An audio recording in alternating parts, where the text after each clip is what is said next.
If you haven't been paying attention to what's going on in America, you really should, because it currently reflects what's going on across many Western societies in today's economy. One billionaire, Ray Dalio, the founder of the world's largest hedge fund, is worried about a deeply profound unequal America as Joe Biden is announcing his takeover.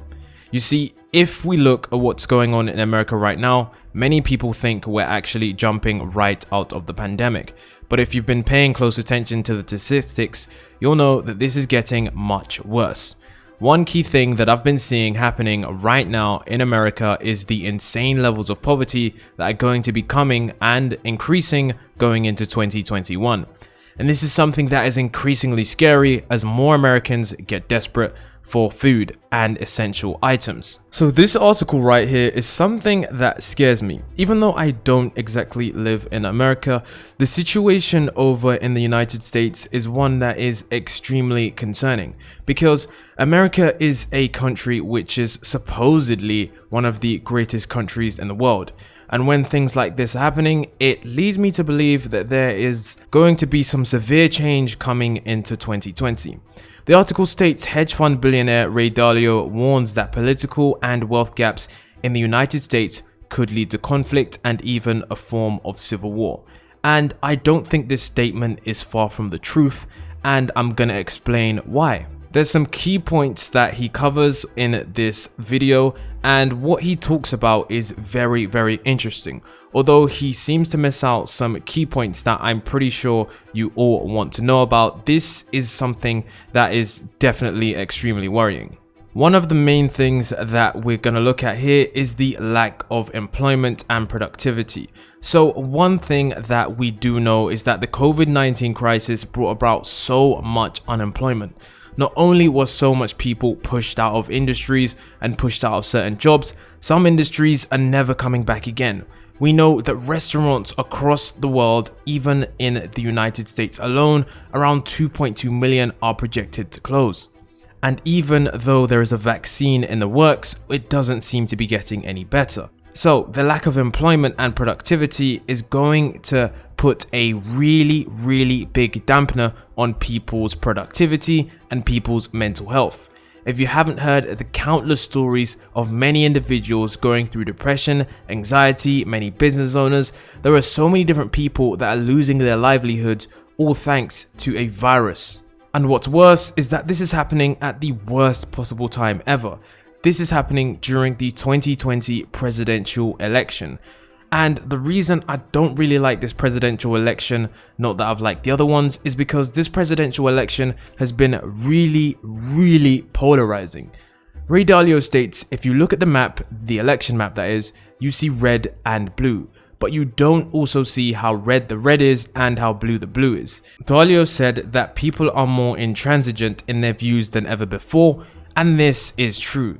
You see, I'm not a conspiracy theorist, I'm not someone who likes to put out fake information, but right now in the United States, everybody knows that the red and the blue are pretty much at a very bad point.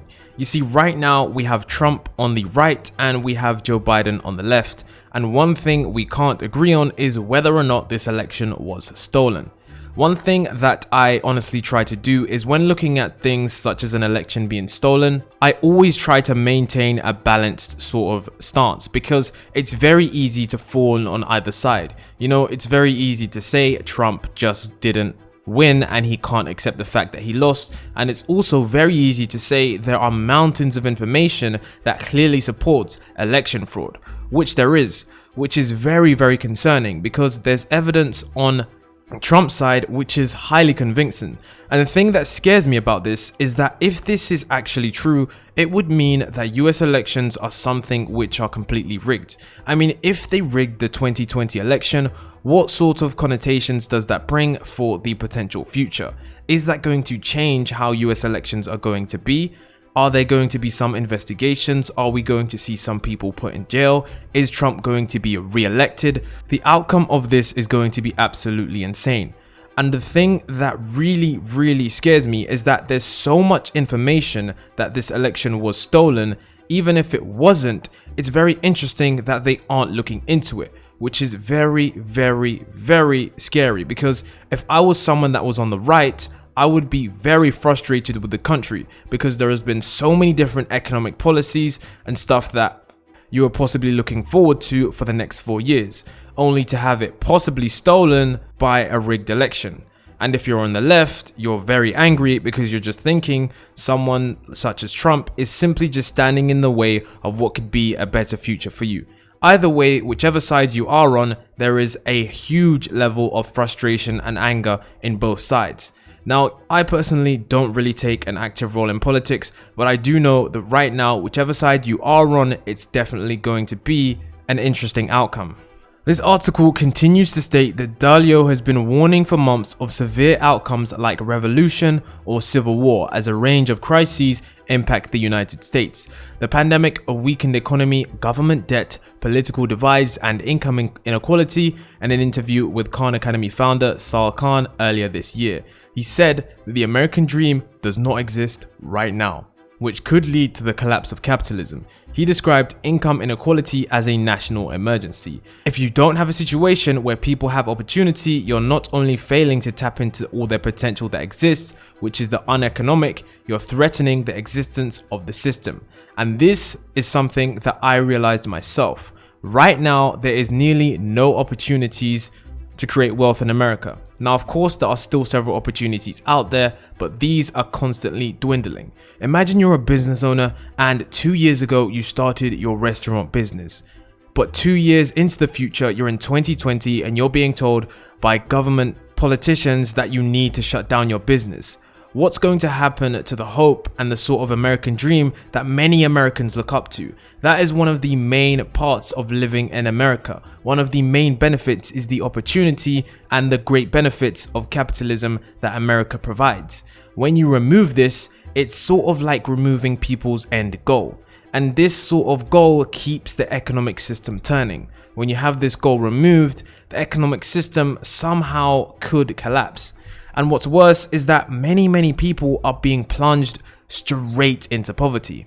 You see, if you've been paying attention to the American poverty rates, you'll know that 8 million Americans slipped into poverty amid the COVID-19 pandemic. And this isn't some fake study, this was done by many different researchers, which is scary. 8 million more people in poverty is 8 million more people on social systems that are already struggling. If you haven't seen, there has been so many different Americans going to their local food banks at a time when food banks are already on the brink of breaking. It's very bad, and it looks like the poverty crisis is going to get worse. If you've been paying attention to the stimulus, which as I assume most of you Americans are, you'll know that the stimulus was literally just a $600 check, which is absolutely nothing compared to the amount of months rent which is probably being missed by many different Americans. So right now in America, where you have a situation with the economy going downhill, unemployment skyrocketing, poverty also skyrocketing, the political system being tested to its limits, we can see America in possibly its worst state in a very long time. And if we really don't pull together and find some sort of immediate solution, this is going to continue to become a worse situation. We already thought that 2020, when the virus first came around, that it wasn't going to be here for too long as we did the social distancing. But a 2-week lockdown turned into a 6 months full national lockdown, which is something that's absolutely insane and crushed businesses, economies, and many different livelihoods.